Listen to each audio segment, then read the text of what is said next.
Voici un autre enseignement également. Les frères chrétiens viennent nous voir pour dire Jésus est Dieu. Mais c'est grave. Si Jésus est Dieu, donc Dieu serait le cousin de Jean-Baptiste. C'est-à-dire que Dieu a pour cousin Jean-Baptiste. Puisque la mère de Jean-Baptiste, Élisabeth, et Marie, la mère de Jésus, étaient donc des cousines, étaient parentées. Donc naturellement, Jean-Baptiste serait le cousin donc de Dieu.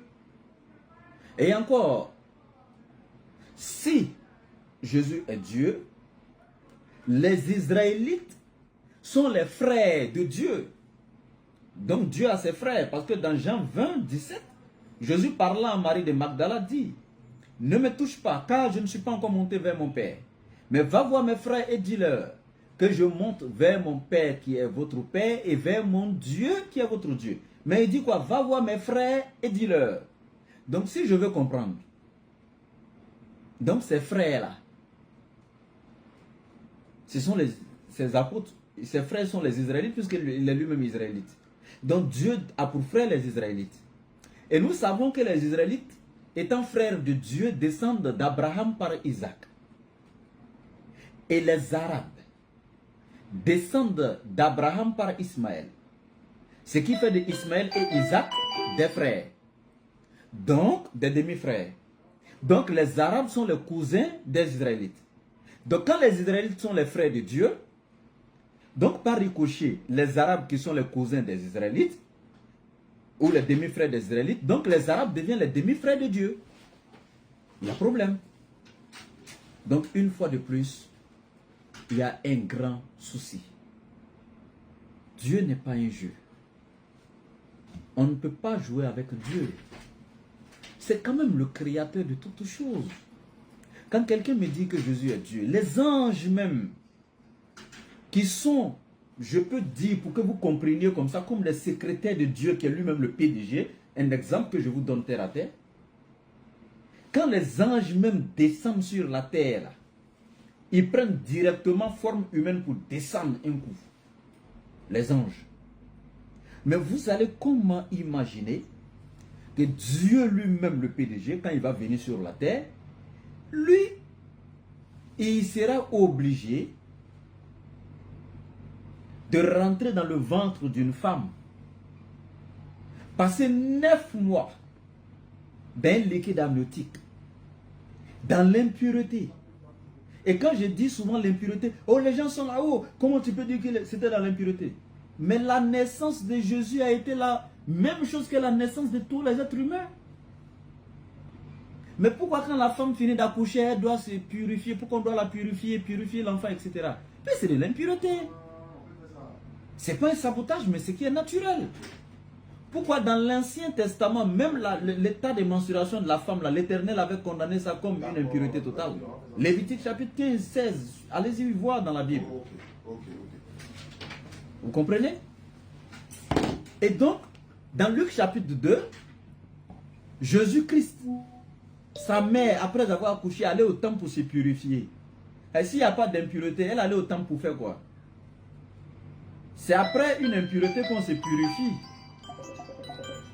Corrigez-moi si je mens. Je crois que c'est après une impureté qu'on se purifie. Quand Marie allait au temple, c'est pour se purifier, non? C'est pour faire quoi? C'est pour se purifier. N'est-ce pas? Et donc Dieu, non seulement qui est à celui qui ça appartient l'attribut de la perfection absolue, de la purification, de la pureté absolue, la sainteté absolue, le superlatif, celui qui est dans le transcendantal, qui est au-dessus de toutes choses, ce même Dieu-là va rentrer dans le ventre d'une femme d'un liquide amniotique comme ses propres créatures. Cette femme va pousser pour mettre Dieu au monde. Subhanallah. Est-ce que vous imaginez un peu la scène? C'est Dieu qui va naître comme ça. De toutes ces femmes, il va pousser pour faire sortir l'enfant. Excusez-moi du terme, mes mamans, excusez-moi. Mais on est obligé de donner des détails pour que les gens puissent comprendre. N'est-ce pas? Et c'est Dieu qui va naître. Et lui-même qui a fait c'est-à-dire qui a établi sa loi entre ses créatures, va venir encore lui-même subir cette loi? Est-il une créature pour exécuter sa propre loi? Parce qu'il a envoyé la loi pour dire au 8e jour de la naissance de l'enfant, il faudrait le circoncier. Mais Luc chapitre 2, le verset 21 nous dit l'enfant a été circoncis au 8e jour de la naissance. Qui?